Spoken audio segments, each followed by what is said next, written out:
Drug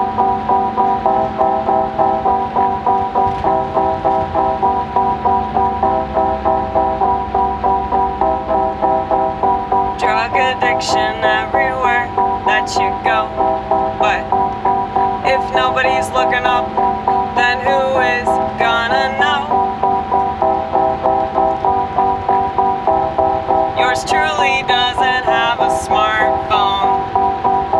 Yours truly never got a smartphone. 'Cause she knew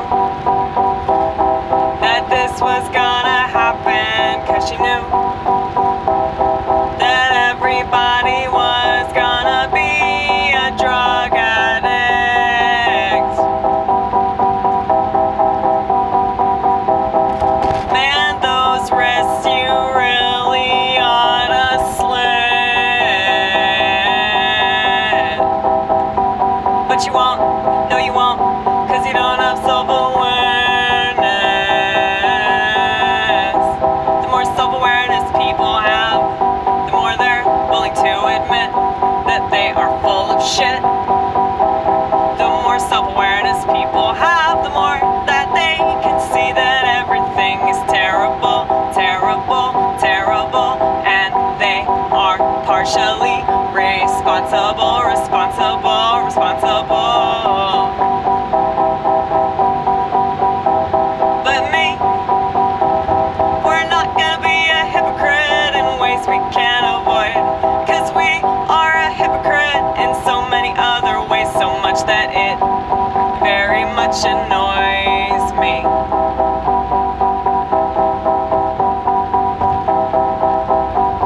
And I think that I'm gonna stop eating meat. I think that I'm gonna stop doing things that I disagree with.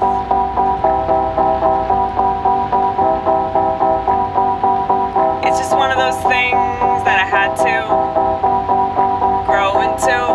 I had to get used to, but now I think I can do it. And I was only through self-discipline, mainly through my religion. And I never thought this is who I would turn out to be, but I guess that proves how God really has transformed me. And it's weird when I think about it.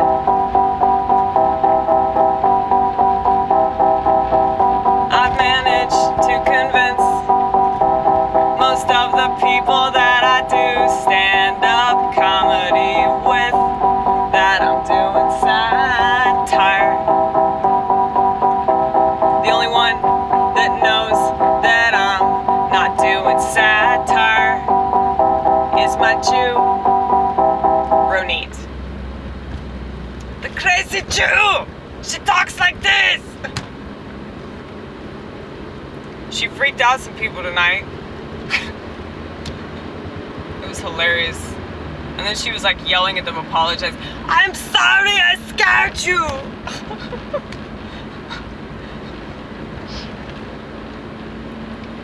Yeah, she was talking to this girl, and she was telling her like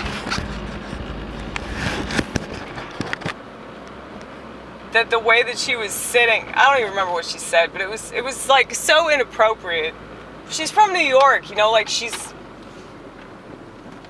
originally from Israel and she moved to New York, and like I know people in New York are like this, man. They're just really loud and like,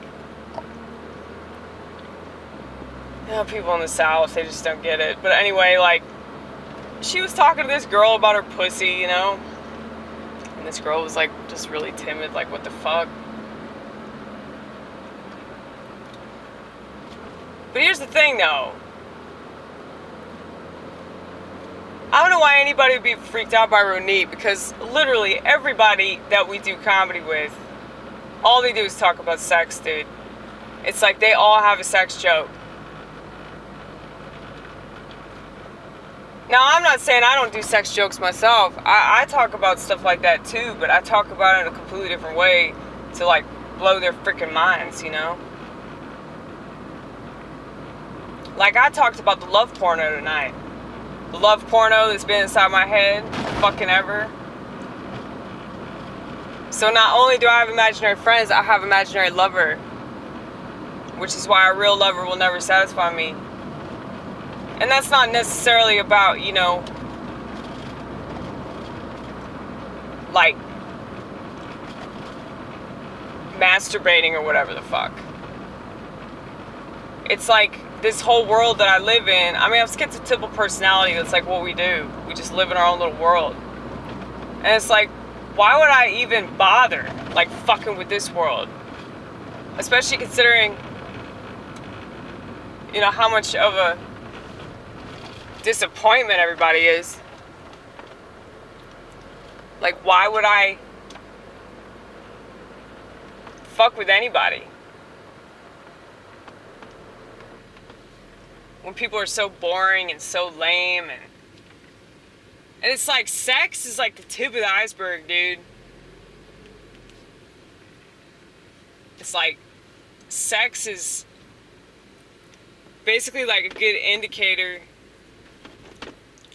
of, like, you know, how terrible, like, life is gonna be. Like, how terribly redundant life is. You know, sex is, like, just such a prime example of, like, yeah, this is not, like, what people think it is. But for whatever reason, like, people, like, make it out to be so amazing, but it's really not, you know? I feel like sex and life are very similar in that way. I mean, well, life comes from sex, right? But, right? Is that still the case? Just need to clarify that. But it's like, if you understand life,